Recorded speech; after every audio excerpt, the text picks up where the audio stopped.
noite, esse é o nosso primeiro podcast missionário. Hoje a gente vai estar falando sobre a grande comissão, se a gente cumpre ou não. A grande comissão está em Mateus 28, do versículo 18 ao 20. Meu nome é Débora, sou missionária, sou ministra de missões daqui da Primeira Igreja Batista. E é um prazer estarmos aqui conversando sobre essa ordenança que o Senhor nos deixou.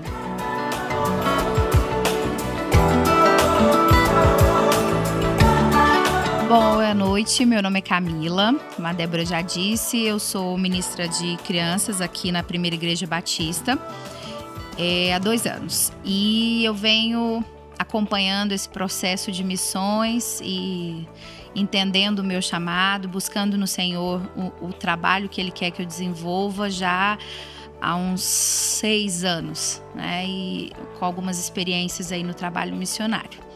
É um prazer estar aqui com vocês hoje, um privilégio. E estamos aí para contribuir. Boa noite a todos também. Eu sou o Marcos, eu sou da Igreja Luz para os Povos e eu sou coordenador também do Perspectivas aqui em Goiânia. E Perspectivas é um curso que tem o propósito de fazer uma reflexão sobre o nosso papel dentro da missão, dentro do propósito global de Deus de alcançar os povos, e é uma honra estar aqui com vocês para falar sobre esse tema tão relevante para a nossa igreja. Meu nome é Anderson, eu sou missionário da PIB, esposo da Débora. Boa noite, eu sou Daniele, eu cresci aqui na Igreja Batista e como toda menina batista que cresceu numa Igreja Batista, eu fui mensageira do Rei durante muitos anos. E lá foi onde eu entendi a importância de missões. Desde lá para cá eu tenho tentado perceber quais são as oportunidades de missões dentro da minha realidade. E aí é muita história.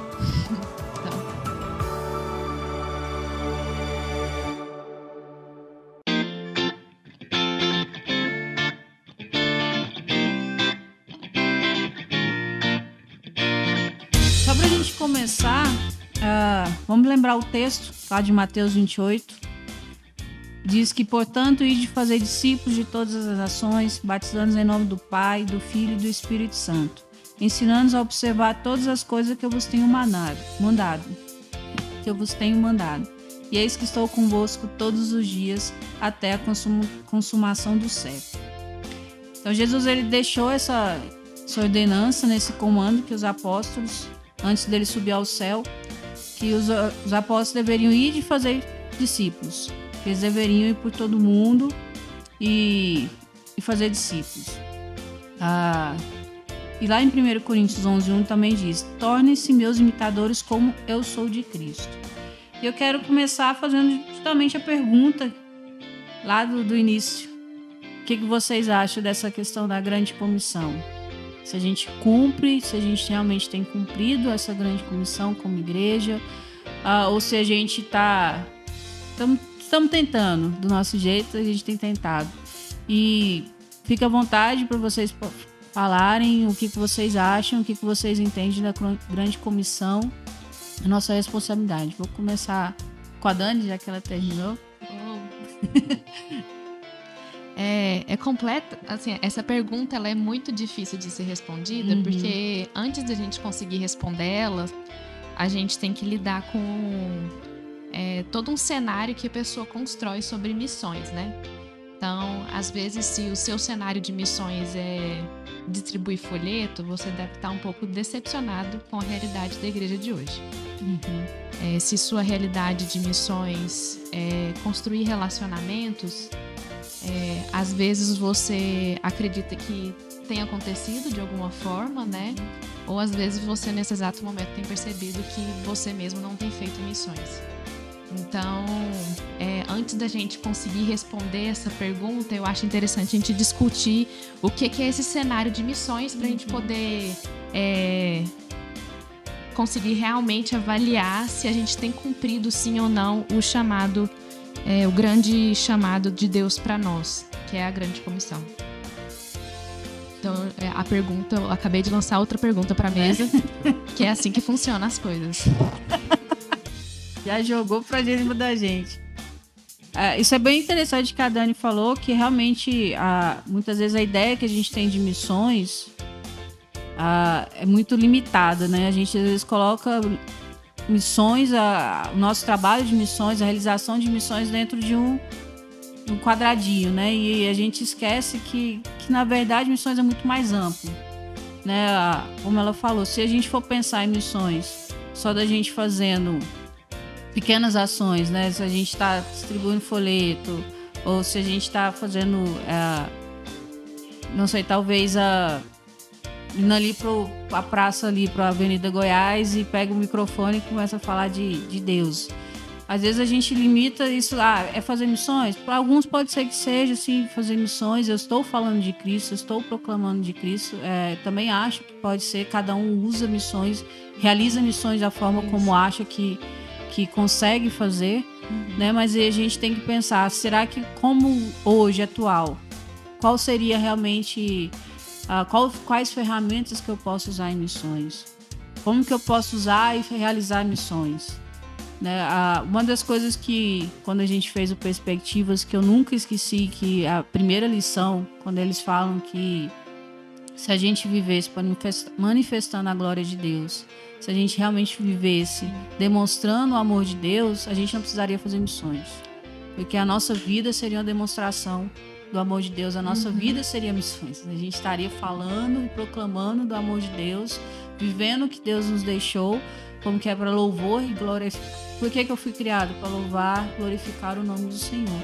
Então, se eu vivesse isso constantemente na minha vida, por onde eu passar, por onde eu falar com as pessoas, então a gente não precisaria fazer missões como igreja, né? Como ter todo esse investimento de missões. Isso eu nunca esqueci.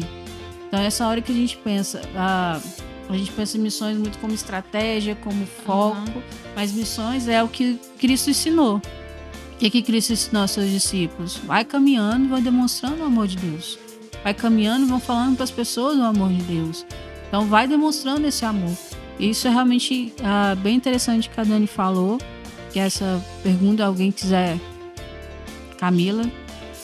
Então, quando você falou dessa questão da caixa, né, que missões é colocado numa caixa, até falando pelo Ministério Infantil, hoje eu tenho 35 anos e desde a minha época é esse formato, né? Existe um material de missões que literalmente vem dentro de uma caixinha. E esse material, ele explica que missões é África, é China, né? Então, é colocado pra gente desde criança que o nosso trabalho ou é orar, ou é investir, ou ir. Né? Então, assim, as nossas crianças, eu aprendi assim, muito material ainda chega dessa forma pra gente, de que missões é isso, é às vezes um folheto. Nós fizemos uma ação dessa logo que eu entrei no Ministério Infantil, de sair entregando panfleto, sem ter uma vivência disso, sem ter um pensamento crítico do que de fato é missões, né? Então, sim, missões pra nós, assim, da nossa geração, da geração de vocês, Dani, ainda é encaixotada, né? É enviar missionários, botar a mochila nas costas, passar uma temporada em algum lugar, algum país distante. E missões é muito além disso, né? Eu acho que a gente precisa começar a inculcar na cabeça das pessoas, no coração, que missões é vida, né? A gente precisa viver isso onde quer que a gente esteja e o que quer que a gente faça. No meu entendimento, tá muito além disso, né? Bom, falando um pouco sobre o tema, né, de grande comissão e sobre a missão, o que a gente costuma fazer é muito institucionalizar a missão. Então, a gente acha que a missão é o papel de um ministério da igreja, ou de uma agência missionária, ou de alguém que foi para outro país e está ali evangelizando, mas a missão ela é individual. E como a Débora comentou no curso, e o que mais me chama a atenção é o fato de que Deus poderia, né, no estalar de dedos, resolver tudo, né, vamos dizer assim. Mas ele resolveu contar conosco para essa tarefa, né? Ele conseguiu, ele trouxe para nós essa responsabilidade, mas também esse privilégio de fazer parte dessa missão que vai além de nós, né? Que ele também está cumprindo. A gente vê que ao longo da história, Deus está cumprindo esse papel de alcançar todos os povos, né? Que é o papel da missão. E falando de grande comissão, eu entendo que nós estamos caminhando, né? Se a gente for olhar hoje o evangelho, se a gente for olhar a nação como território, a gente pode dizer que o evangelho está em todos os territórios do planeta, mas ainda não alcançou todas as pessoas, todos os povos, todas as etnias. E realmente a missão tem vários aspectos. Então tem um aspecto local, que é esse, talvez entregar o folheto, conversar com um vizinho, com um colega de faculdade, de escola. Mas também tem um aspecto muito importante, que é o não alcançado, que é aquela pessoa que nunca ouviu falar de Jesus, que ela não sabe o que é Jesus, quem é Jesus. E isso precisa também ser investido. E aí, muitas vezes, precisa da instituição, que aí sim, aí a igreja envia o missionário, a missão ali apoia o trabalho missionário, mas é um papel individual. Eu tenho que ter consciência da minha responsabilidade diante disso, seja para contribuir, para orar ou para ir. Mas, principalmente, eu preciso, como todos falaram, viver isso na minha vida. Isso tem que fazer parte da minha essência como cristão. Saber que esse papel de alcançar os povos, de alcançar as outras pessoas tem que estar enraizado dentro de mim, né? E a Dani falou uma coisa muito interessante, né? As Mensageiras do Rei e a Escola Bíblica Dominical para criança traz muito esse tema e a gente cresce com isso dentro da igreja. E isso, pelo menos para mim também, que cresci, estudei em colégio batista, convivi com missionários que trabalhavam com povos indígenas, isso ficou muito enraizado em mim. Eu penso que a gente tem que começar dali também. Acho que, em alguns aspectos, a igreja está numa zona de conforto. E a gente precisa reviver esse tema para que isso não esfrie. É isso. Ouvindo vocês, tudo que a gente falou, que a Dani, Camila falou, muito disso está ligado a Atos dos Apóstolos, no capítulo 13, quando a igreja envia Paulo e Barnabé. Só que a gente, lendo superficialmente, a gente acha que a igreja enviou. Mas tem uma palavrinha aqui que fala que foi o Espírito Santo que enviou, não foi a igreja. A igreja fez o papel de orar, né, jejuar e depois obedecer aquilo que Deus já tinha colocado no coração. Então a gente vive muito dessa coisa do passado da igreja ter que enviar. E pensando nessa questão, eu penso que todo cristão ele ainda não conseguiu ainda ter essa chama de missões, né, missionária, viva dentro dele, talvez um pouco por culpa dele próprio, de não ter se lançado para fazer aquilo que Deus mandou fazer, mas um pouco também de culpa, talvez não dos missionários ou de igreja, porque hoje a gente tem vários projetos. Eu comecei a minha vida missionária em projetos pequenos da minha igreja, onde a gente ia para interiores e a gente realmente trabalhava, a gente conversava com pessoas e a gente via vidas se convertendo. E isso foi me chamando, foi acendendo aquela chamazinha que a gente tem quando a gente se converte. E isso em 2002 eu recebi o chamado e Deus falou claramente para mim que eu iria para povos não alcançados. E desde então ele foi trabalhando na minha vida para que isso acontecesse em um ponto, né? E eu penso que a responsabilidade está dentro de cada cristão que entende que um dia foi alcançado, de alguma maneira, passar isso para os outros. Eu entendo que isso é uma coisa muito, muito, como eu posso dizer, de responsabilidade nossa cristã, né? Em cumprir essa grande comissão, em fazer justamente isso. Fazer com que as pessoas consigam olhar para o Evangelho para que elas tenham essa vivência na prática do dia a dia. Minha irmã uma vez perguntou para mim o que é o campo missionário para você? E eu ouvi uma vez uma moça falando que campo missionário é todo coração que ainda não conhece Jesus.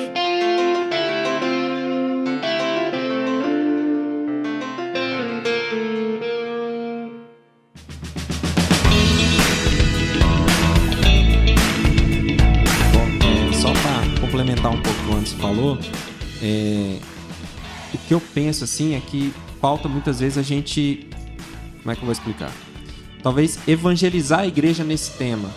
Então, às vezes, a gente fica muito com outros temas, não deixam de ser importantes, mas esse é o chamado original, vamos dizer assim, da igreja, é alcançar os povos, você chegar até aquele que não conhece. E muitas vezes eu vejo que a gente fica ali, sabe quando o ratinho está dentro daquela rodinha ali, correndo e sem sair do lugar? Então, está fazendo muito esforço, mas não está andando para frente, no sentido de levar o evangelho a outros, aqueles que não conhecem, tanto no contexto local quanto fora.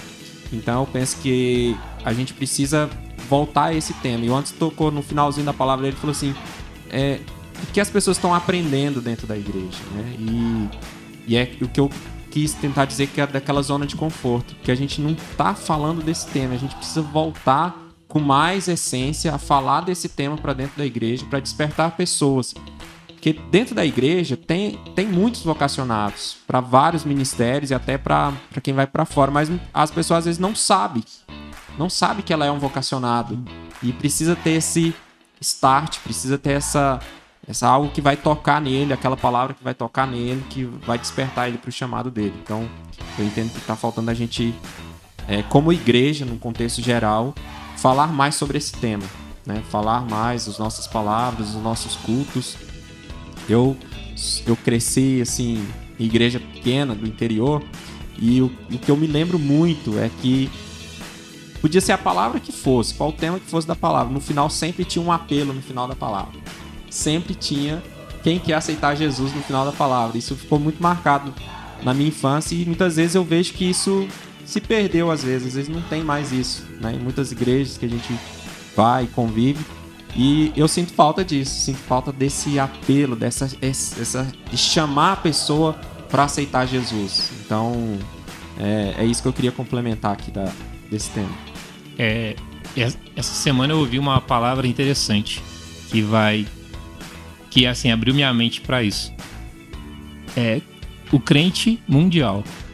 A gente às vezes vive a nossa vida dentro da nossa própria caixinha, como foi falado aqui, né?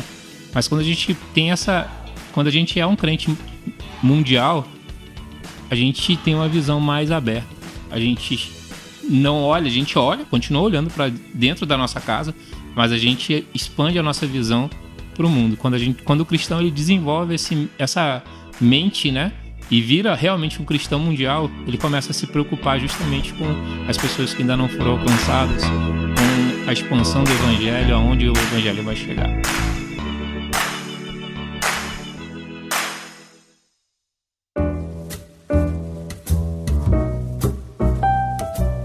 Posso causar um pouquinho?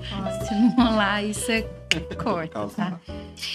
Eu tenho visto um cenário que é reflexo de uma coisa que vem sendo construída já há algum tempo nas igrejas. Houve um tempo em que o número dentro das igrejas era muito importante, né? Ainda hoje é. Mas isso era importante de tal tamanho que as pessoas começaram a construir shows para atrair pessoas para dentro da igreja. E quando você começa a produzir coisas para atrair pessoas para dentro da igreja, além de você pensar para dentro, apesar de você estar chamando gente, você está pensando para dentro, mas você começa a ter um consumidor dentro da igreja. Então essa pessoa ela vem para receber. Ela vem para ouvir, o louvor tem que ser agradável pro coração dela. Tem que sempre ter coisas novas. Tem que sempre ter, exatamente, renovar. Coisas novas. A palavra tem que ser boa para ela. Então, assim, é meio que um culto on demand, né? Eu vou assistir ali, vou pegar... Agora no online, então, isso ficou muito, muito evidente. Eu vou assistir a pregação desse aqui, eu vou ouvir a música daquele ali, eu vou fazer as atividades desse aqui, porque... a gente meio que aprendeu a receber. né? E isso é totalmente contraditório, é totalmente equivocado, na verdade, com isso tudo que a gente está falando e a questão da grande comissão.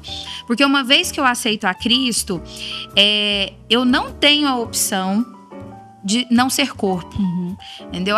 Eu não vou servir, eu vou ser crente de banco. Na verdade, isso não existe, né? Eu sou o corpo, uma vez que eu aceito a Cristo. Então, é meu papel contribuir com esse corpo. E quando eu começo a contribuir com esse corpo, eu sinto a necessidade de levar. Então, assim, quando eu sou um crente... A gente usa muito essa expressão de banco, né? Mas é realmente essa necessidade. Quando eu sou um crente que só quero vir receber, tanto faz o ir, né? Tem gente que vai. E aí, quando a pessoa é muito tocada e mobilizada por aquilo, aí ela investe. Mas ela não faz ideia nem do que é aquele investimento, como que ele vai, o que ele vai trazer, o que ele vai gerar. E uma coisa também que a gente precisa ter em mente, não sei nem se eu estou passando aqui da ordem, mas é que nós todos temos dons, né? Nós todos somos munidos, abençoados por Deus por alguns dons, e esses dons são únicos e exclusivamente para a glória de Deus. Então, assim, a glória de Deus é o quê? A manifestação do nome dele, a glorificação do nome dele. Então, se eu não uso o dom que eu tenho para edificar o corpo, para que esse corpo leve para frente, para outras pessoas, para que o nome do Senhor seja louvado por outras pessoas, então esse corpo tá todo capenga, né? Ele tá deficiente e a gente vai ter um problema com isso. Mas eu acho que a gente tem caminhado para cumprir o propósito. Muitos já entenderam, muita discussão a gente tem tido muitas discussões nesse caminho para falar como desenvolver essa nova missão, né? A gente tem refletido muito sobre isso, o novo perfil e como que a gente vai atingir essas pessoas.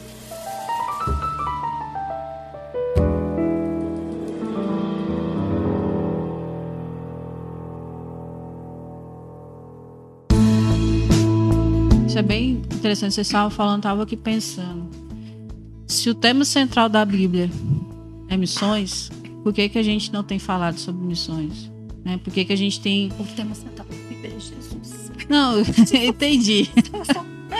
É Jesus, sim. Mas qual o conceito? O que Jesus mandou a gente fazer? No fim de tudo... Cumpriu o ID. Cumpriu o ID. Então, assim, o que eu quis dizer, na verdade, é que o propósito central da palavra de Deus é que a gente manifeste a glória de Deus. Proclame. A gente demonstrar a glória de Deus, né? Deus, desde a criação, desde a escolha do povo de Israel, a gente viu isso no perspectiva, a escolha, né? A ordenança de Abraão para ir de fazer, sai da tua terra, da tua parentela. Todo esse propósito foi o que? Era para mostrar aos povos quem era o verdadeiro Deus, né? Quem era o verdadeiro Deus. E lógico que na Bíblia não tem a palavra missões, né? Não tem a palavra em si missões, mas o que eu quis dizer é que essa é a ideia central da palavra. Você ir demonstrar o amor de Cristo. Você ir falar do amor de Deus. Você ir demonstrar Deus através da sua vida. Esse é o tema central. E por que a gente não tem vivido isso? A gente tem falado sobre várias coisas dentro da igreja. A gente tem dado tanta ênfase e muitas vezes a gente tem se tornado igreja de eventos, né? E a gente não tem vivido o que realmente Deus nos deixou, a ordenança que Cristo nos deixou. Aí você estava pensando justamente sobre isso. Por que a gente não foca tanto nessa palavra que a gente sabe? Por que as pessoas continuam levando essa grande comissão ou transferindo essa grande comissão para algumas pessoas? E por que não querem também entender que eu faço parte dessa grande comissão, eu faço parte desse público? Tem uma missionária na Alzira que eu gosto muito, que ela fala, né? Eu quero fazer parte do que Deus tem feito no mundo, né? Você quer fazer parte? Eu quero fazer parte disso, eu quero fazer parte de tudo isso que Deus tem feito. Eu hoje estava ouvindo uma aula do Perspectiva, que era até a Katsui, e estava falando, e ela estava mostrando justamente o quanto missões têm sido alcançado e quanto tem sido realmente alcançado vários povos E se a gente for pensar, como o Marcos falou, de globo, né, em países, tem praticamente em todos os continentes, em todos os países, mas não tem, muitas etnias ainda não ouviram falar de Jesus. Mas o que eu quero deixar para vocês, uma pergunta, para a gente continuar na nossa discussão, no decorrer da história, a gente viu que sempre, quando falava sobre missões, os missionários que se levantaram, Hudson Taylor, que chegaram diante da igreja e falaram: Deus está me mandando ir. As pessoas, desde o decorrer de toda a história, elas sempre transferiram, falavam assim: olha, não, você foi chamado, né? Você tem um chamado, você... E por que a gente ainda não quebrou isso? Essa questão de que o chamado é para alguns, e se Deus ele chamou a todos, se eu tenho minha vocação, se eu tenho aquilo que Deus me deu como dom e eu não tenho usado isso para o reino de Deus. Então, eu queria que vocês também falassem um pouco sobre isso. O que vocês acham? Por que a gente ainda não quebrou isso? Por que a gente ainda, como igreja, ainda transfere de que é o pastor que tem que falar de Jesus? Lembrando que quem tem mais relacionamento com pessoas não cristãs são os membros da igreja, né? Tanto o pastor. Mas por que a gente ainda continua transferindo para o missionário, para aquele que tem chamado, ou o irmãozinho que tem o dom de evangelismo? Por que a gente transfere para essas pessoas, e por que a gente ainda continua... O que vocês acham disso? Como igreja ainda continua transferindo? Eu acho que as pessoas não acham que missões seja palpável. Uhum. Então, por exemplo, hoje uma amiga minha estava conversando comigo, ela estava contando essa piada. Uma pessoa pediu conselho para outra, e a outra falou assim: ó, olha, como cristã eu te falo isso, mas como sua amiga eu vou te falar isso. Existe uma dissociação, isso, existe né? uma dissociação, sabe? Então, para as pessoas, fazer missões exige um papel específico de uma pessoa fazer isso, porque não é palpável no meu dia a dia fazer isso. A minha vida, da forma como eu levo ela hoje, eu, por exemplo, como arquiteta, fazendo projetos de arquitetura, não é palpável fazer missões. A divisão da vida secular com a vida...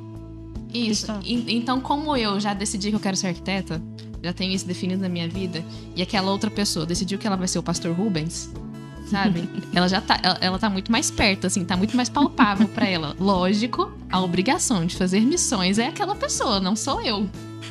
Então não existe essa ligação na cabeça da pessoa, sabe? Que missões é palpável pra qualquer pessoa. Tanto é que missões que fez você se tornar cristão foi palpável pra você em algum momento. Falta você fazer essa pontezinha que é bem pequena, sabe? Tipo assim, pra mulher samaritana foi em questões de segundos, ela fez essa pequena conexão. Se fez sentido pra mim, na minha vida atual, de como eu vivo hoje, foi palpável pra mim, ela vai continuar sendo palpável no meu dia a dia. Não só dentro da igreja, não só no papel ministerial, não só no papel de cargo mesmo, de missionário, de pastor, mas na sua vida, dia a dia. Sobre isso é interessante porque, como você falou, a gente tenta separar a nossa vida cristã da vida secular, né? E há muitos anos eu tenho falado para os meus amigos missionários, né, que estão no campo, às vezes estão com algum problema financeiro, eu falo assim: cara, arranja um emprego aí onde você está. Aí ele falou assim: mas como que eu vou fazer o meu trabalho missionário? Eu falei: tem lugar melhor para você se comunicar com o povo local, de entrar na sociedade, porque através do trabalho você vai ter contato com pessoas de várias religiões diferentes, de vários tipos. E eu vejo, por que eu falo isso? Porque eu vejo por mim. Eu já fui missionário de tempo integral, já trabalhei em agência missionária. Hoje eu estou no mercado, trabalho em empresa de tecnologia e tudo mais, mas o meu papel ali dentro, maior, não é mexer com o sistema, nem tudo. É ser influência para as pessoas que estão ali ao meu redor. É mostrar que eu sou cristão, que eu sou diferenciado, que eu tenho princípios ali. Isso vai acabar evangelizando aquelas pessoas. Mas o principal é isso, é eu ser influência onde eu estiver, a pessoa saber que eu sou diferente. E até recentemente, né, antes dessa pandemia, aconteceu um fato interessante, que os meninos lá da minha área estavam lá conversando, falando algumas besteiras, e a hora que eu cheguei na sala, eles: pera aí que o Marcos chegou, o pastor chegou, vamos ficar quieto. isso já é uma pontinha de influência. Isso já é uma pontinha de que as pessoas sabem que existe algo diferente. E missões envolve isso também. Envolve o ir além mar, vamos dizer assim, mas também envolve a influência local. E é isso que a Dani falou aqui, é interessante por isso, porque a gente realmente tem essa divisão, né? E a gente tem que entender que isso tem que ser parte de nós, do nosso dia a dia. E é engraçado, eu acho que esse tipo de visão parte também da visão de que nós temos que a conversão, ela veio pra gente ir pro céu. Isso. Então, assim, o resultado da minha conversão é só ir pro céu. É pra depois, entendeu? Não é uma transformação atual que fez sentido hoje aqui na Terra. É claro que, assim, na eternidade é incontavelmente maior do que o que você tá vivendo aqui na Terra. Realmente, não tem nem como comparar. Mas faz sentido hoje. Então, vai fazer sentido hoje na vida de alguém. E querendo ou não, todos nós somos frutos de algum missionário um dia. Seja séculos atrás, que alguém veio para o Brasil, anos atrás, e evangelizou a primeira pessoa no Brasil e fundou a igreja no Brasil, ou alguém que passou lá na sua casa, na sua família, nos seus avós, e você hoje está na igreja, você foi fruto de alguém que foi evangelizado, que foi fruto de uma ação missionária.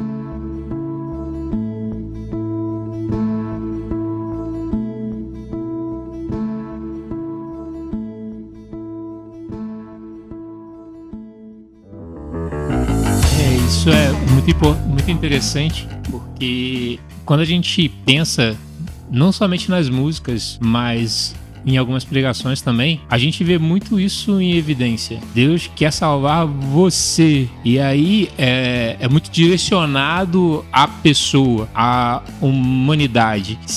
E aí a gente esquece. A gente precisa glorificar a Deus. Deus, ele se preocupa com o ser humano, mas ele quer a glória para ele. E muitas das vezes a glória tem sido pro homem.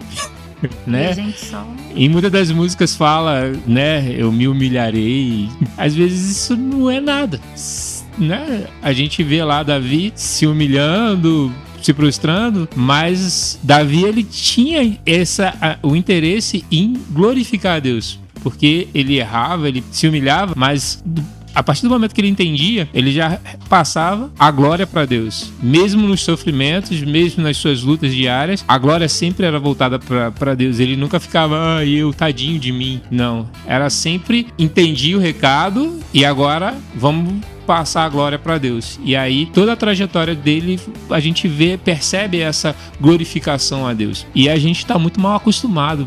Acho que em muito tempo da nossa vida a gente recebeu esse tipo de mensagem, né? Que você e você o tempo inteiro. E nunca, sim, você precisa glorificar a Deus. A gente vê muito pouca mensagem em relação a isso, mencionando isso, essa glorificação a Deus. A gente tem muito poucas músicas fazendo essa referência à glória de Deus.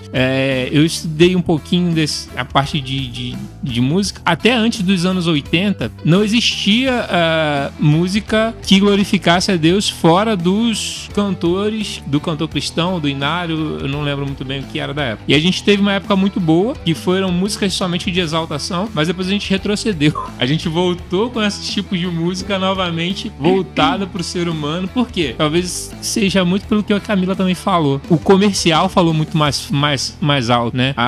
Eu tenho que vender alguma coisa, então vamos fazer isso de um jeitinho, a gente já trabalha, né? E aí eu coloco isso e aí eu consigo atrair as pessoas. As pessoas, elas vão ser atraídas por isso. Então, a gente vê alguns movimentos crescentes, mas eles são crescentes até onde, né? Que depois eles murcham e aí eles acabam justamente por causa disso. Eles enfocam bastante na pessoa e esquecem do papel principal, que é a glorificação a Deus.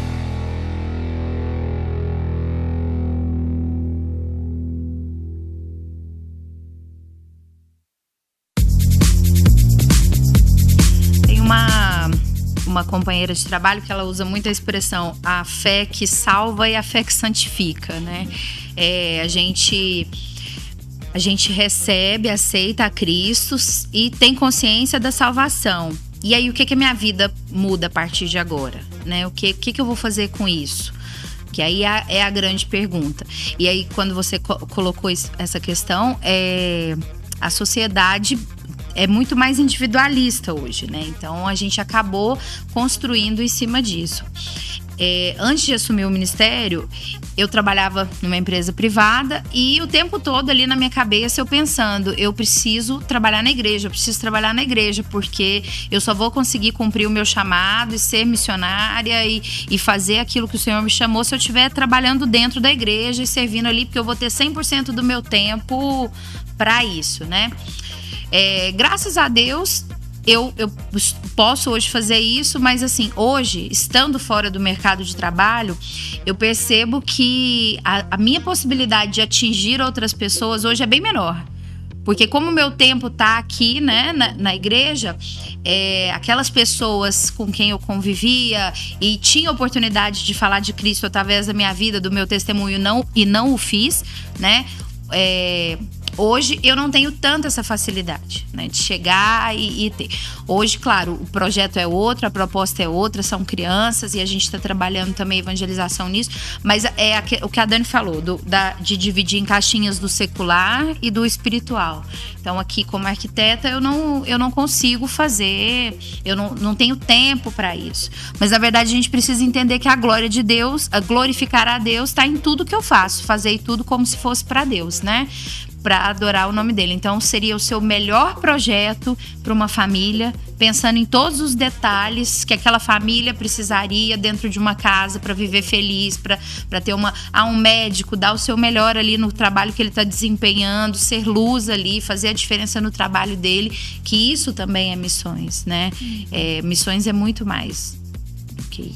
Você estava falando, estava lembrando, tempo atrás eu dei aula na IBD do livro de Apocalipse. E o livro de Apocalipse fala muito da questão do fim. E eu fiquei pensando justamente qual a mensagem que a gente tem transmitido, igual a Dani falou. O que as pessoas têm ouvido? Às vezes a gente vai falar de Cristo, a gente fica muito no Jesus ama, Jesus te ama, Jesus quer te abraçar, quer te receber, chega perto de Jesus. Mas a gente esquece que também a mensagem é o seguinte: arrependei-vos, pois, e convertei-vos. Como que vai se arrepender se eu não entendi que meu caminho, se eu não aceitar a Cristo qualquer, se eu não tenho consciência que sou pecador. Sou pecador, e que se eu entender que se eu não me arrepender, só existe 2 caminhos. E qual o caminho que você quer escolher? E arrepender de quê? Se eu sou tão bacana, né? Eu sou tão legal. Né? É igual o videozinho, não sei se todo mundo já viu, do cara legal, né? Não, eu sou o cara legal, eu sou gente boa, nunca roubei, nunca matei, mas não entendeu ainda a condição de pecador. Por que eu tô dizendo isso? O ir de fazer discípulos, que é onde a gente às vezes fica muito no foco do ir e a gente esquece do fazer discípulos. O fazer discípulos muitas vezes requer isso da gente, do falar, do confrontar, e isso tem um preço, né? Eu nunca esqueço do Léo, ele foi o nosso...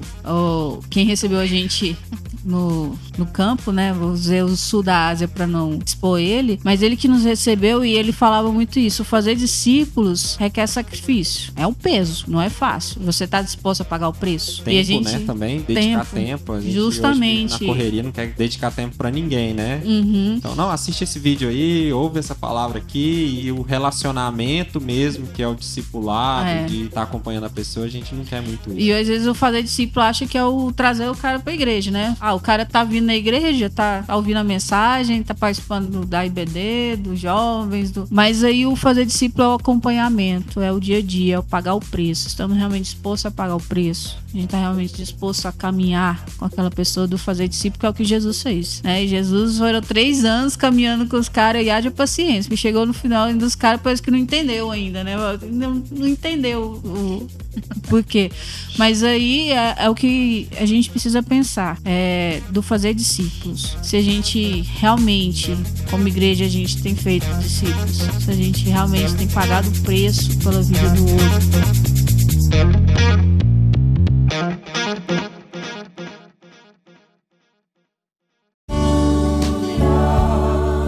ponto de vista que a gente entende o nosso papel como missão, né, de ter esse privilégio de fazer parte de algo que é maior, que é a missão de Deus em alcançar todos os povos, a Débora falou algo interessante. Lá em Apocalipse, quando a gente vê Apocalipse, lá principalmente no capítulo 7, nós vemos ali que é uma reunião de adoração, né? Então tem pessoas ali de todos os povos, línguas e nações adorando a Deus. E quando a gente entende que a gente faz parte desse projeto de Deus para alcançar os povos, a gente quer mostrar isso para as outras pessoas. Pelo menos esse é o intuito. E fazer discípulos é isso, é fazer com que a pessoa, no primeiro ponto, ela entenda quem é Cristo, como Cristo salvou, né, a vida dela, como Cristo transformou a vida dela. E a conversão, ela é uma caminhada. A gente não é o que a gente está acostumado a ver em filmes e tudo, que não é um conto de fadas, não é uma varinha de condão que vai simplesmente mudar tudo na sua vida. Pelo contrário, às vezes pode até ficar mais difícil, que você pode receber preconceitos em casa, na família, né? Você era de outra religião e você agora é cristão, e a gente sabe que isso muda tudo. O inimigo também fica furioso. Então a gente tem que ensinar a pessoa a ter perseverança na fé, a entender a missão dela também, que ela pode ali já levar o evangelho para outras pessoas, mesmo que ela já é uma nova convertida, mas ela pode contar o testemunho dela. E uma das ferramentas que eu acho mais impactantes e a que mais gera um discipulado saudável é você fazer o estudo bíblico com a pessoa de uma maneira de relacionamento, mostrar para ela a Bíblia no dia a dia dela, que a Bíblia faz parte do dia a dia dela, que a palavra de Deus está em todos os momentos da vida dela e que Jesus está sempre do lado dela, que ele nunca vai nos abandonar, e por mais difícil que pareça qualquer situação, Cristo está sempre do nosso lado. E ele mesmo falou, a gente vai ter aflição, nós vamos ter momentos difíceis. Nós não é porque estamos nesse contexto de igreja, de missão, que não tem dificuldades, pelo contrário, tem muitas, e a gente precisa estar com a cabeça em Cristo para não, vamos dizer assim, surtar mesmo com o mundo fazendo pressão em cima da gente, as tentações do dia a dia. Eu lá no meu trabalho eu tenho que manter a calma com muitas coisas, e às vezes gera até uma ansiedade de querer fazer tudo ao mesmo tempo. Então a gente tem que ter tudo isso aí. Então, o discipulado para mim é um relacionamento, é você ter um relacionamento com a pessoa, dedicar a ela. E se a gente olhar o discipulado num contexto mais transcultural, de outra nação, a gente pode levar o discipulado para você encontrar a pessoa de paz. A pessoa de paz é aquela pessoa que vai dar abertura ali para você começar a conversar, para você entrar naquela comunidade. Mas eu acho que a principal ferramenta de tudo isso também é a oração. Sem a oração, acho que a gente não caminha em missões em lugar nenhum. Se a gente não orar todos os dias, pedindo a Deus sabedoria e estratégia para conversar com a pessoa, não vai para frente. Então, essa pandemia, ela foi um momento de oportunidade aqui para a igreja, eu imagino que para muitas outras pessoas. Por essa questão do discipulado, a gente antes tinha uma dinâmica de recebia as pessoas aqui na igreja no domingo, aí vinha, batia o ponto, né, assistia o culto e vai embora para casa, e vida que segue durante a semana. Mas na pandemia a gente foi instigado a ir além, a gente teve que começar a viver com eles durante a semana. Então, e aí, como é que eu vou viver com essa criança, com essa família, se eu não sei nada da vida dela? O que eu posso, como que eu vou chegar ali, como que eu vou ter o engajamento dessa família, a participação, como que isso que eu vou trazer para ela é intencional. A gente teve que literalmente sair da caixinha. E que eu entendo que foi o que Jesus trouxe quando ele fez ali seus discípulos. Jesus, ele entrou na realidade daquele povo, sem fazer parte dele, assim, sem, por exemplo, se envolver com os pecados, né? Jesus comeu com fariseu, ou comeu com republicanos. Jesus sentou com pessoas que bebiam, pessoas que pecavam, enfim, o que era a escória da sociedade, né? Mas quando ele falava com muita proximidade dessas pessoas, né? Porque ele conhecia da vida delas. Ele não chegou lá para falar com os discípulos ou com as pessoas que estavam ali sentadas, falando das coisas lindas e mais com a maior instrução possível que tinha nos templos. Ele sentou e falou de semente, ele falou de plantação, ele falou de pescar, porque era a realidade daquele povo.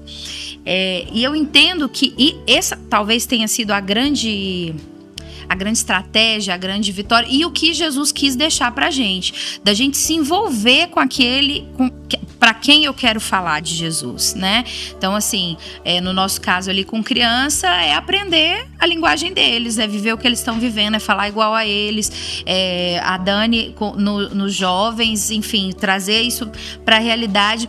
Porque eu virar para uma criança hoje e falar que Davi matou Golias com 5 pedrinhas, ele vai olhar para mim e daí, né? Eu assisto Pokémon, eu assisto hoje...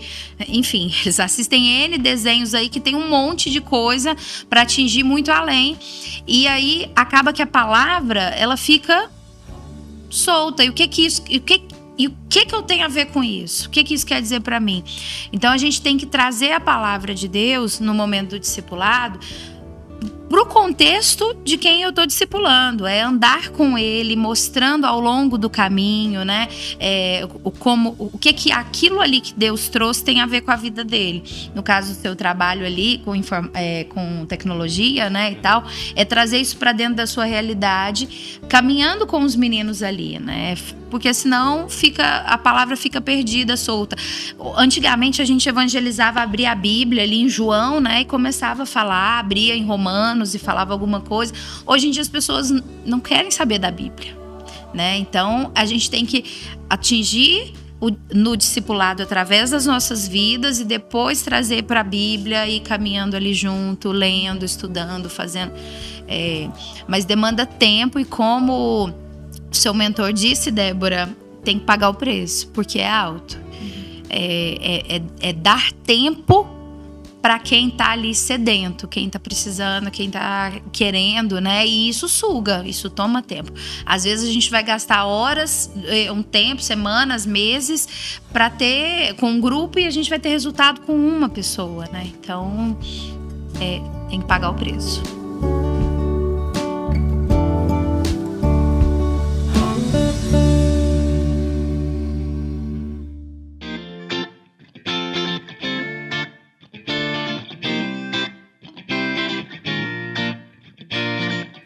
Essa é uma estratégia do discipulado muito inteligente. Aqui Jesus colocou aqui. Por quê? Porque a gente estava discutindo aqui antes sobre crentes que não se envolvem com missões porque aquilo não tem sentido para eles, né? Se essas pessoas, no caso, tivessem passado pelo processo de discipulado, sabe? O evangelho teria mais sentido para elas. E aí a gente vive esse looping de pessoas que passaram por uma preparação pessoal e que por conta disso ela conseguiu transmitir isso para outras pessoas, se sentiu motivadas a transmitir para outras pessoas. E aí esse looping começou lá em Mateus, né? Veio correndo, chegou até hoje na gente. É uma estratégia incrível, né? Que Deus colocou aí pra gente. Mas é exatamente isso, teve que fazer sentido. E primeiro fazendo sentido pra pessoa que foi evangelizada, é mais fácil você se sentir motivado a tentar fazer sentido pra vida da outra pessoa. Quando a gente entende que a nossa vida, ela é importante, né? Quando a gente recebe o evangelho, a gente começa a viver, trilhar esse caminho com Cristo. Lá em João 10:10 fala que a gente vai ter vida e vida em abundância. E quando a gente tem essa vida em abundância, a gente quer passar isso para outras pessoas. A gente quer transmitir isso. Eu vi durante muito tempo que discipulado era 1 ano, era 3 anos por causa de Jesus, né? Só que discipulado, ele é a vida inteira. Eu aprendi muito daquilo que eu sei acompanhando outras pessoas, lendo bastante a Bíblia, claro, mas estando com pessoas que se envolviam com o projeto de Deus. E isso foi tão relevante que as pessoas que a gente tocava em todos os momentos antes de estar só em missões, eu também trabalhei secularmente e era bem interessante porque a gente alcança muito mais pessoas estando fora da igreja do que dentro da igreja. E talvez hoje o nosso maior papel dentro da igreja é motivar os próprios crentes a se engajarem a fazer a mesma coisa. É proporcionar a eles a oportunidade de entender que não é só aqui, vai bem mais além. É proporcionar a possibilidade de estar fazendo alguma coisa que ele ache que é significante, né?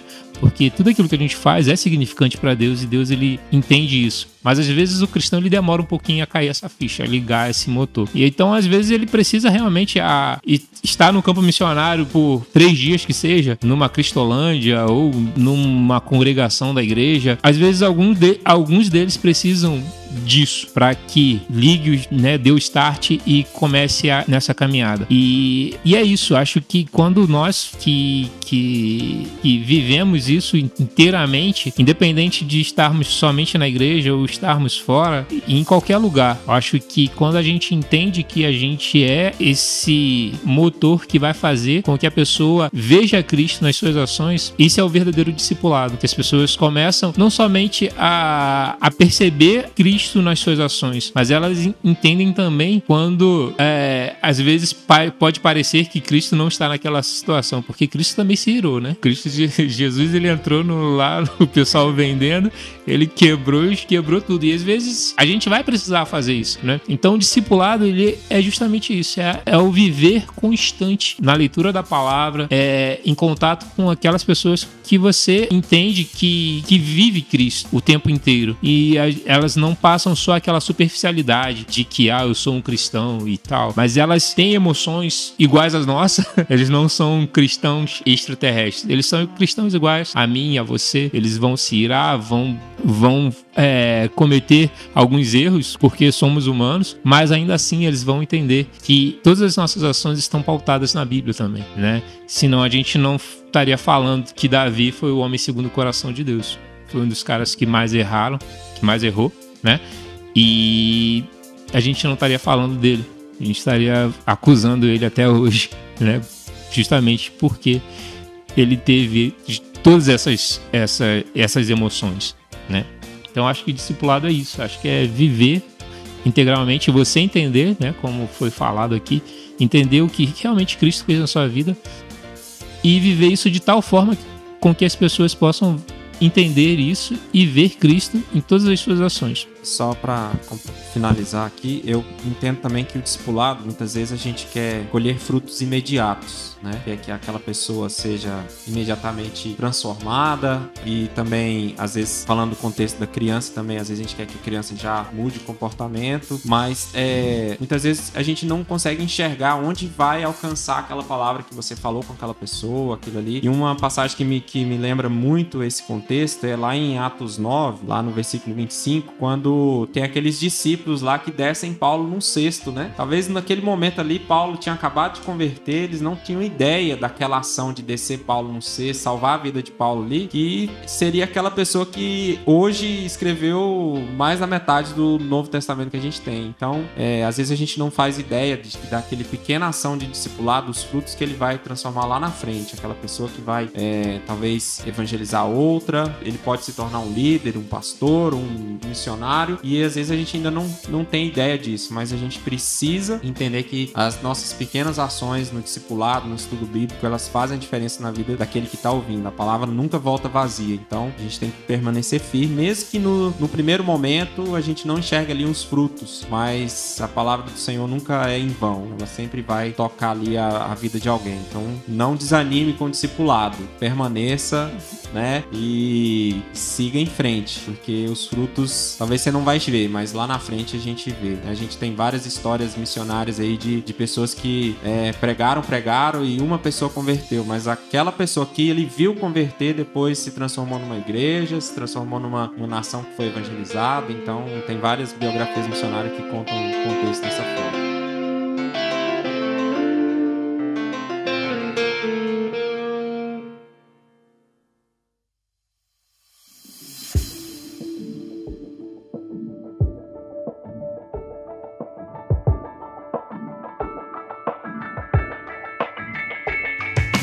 Beleza, pessoal. Indo pro final do nosso podcast, quero agradecer a todos. E tudo que vocês falaram, realmente eu fiquei pensando, refletindo. E meu sonho como missionária é que nossas igrejas, elas veem missões não como algo distante, né? Como a Dani falou da palavra. Às vezes a gente ensina a palavra e uma pessoa não se sente parte daquilo.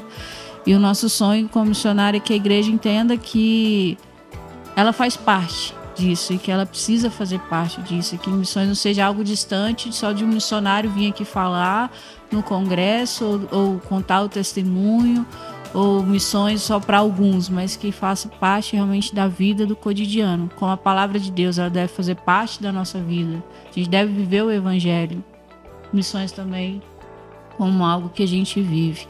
E para a gente só encerrar e deixar essa frase, como vocês já falaram a frase, mas para a gente concluir, como reflexão também, a gente precisa não somente ensinar a ordenança, mas precisamos ensinar a obedecer. E esse é o nosso papel como líderes hoje, que Deus nos capacite a cada dia a realmente a discipular, a ensinar a nossa igreja que ela realmente é parte dessa grande comissão. Amém?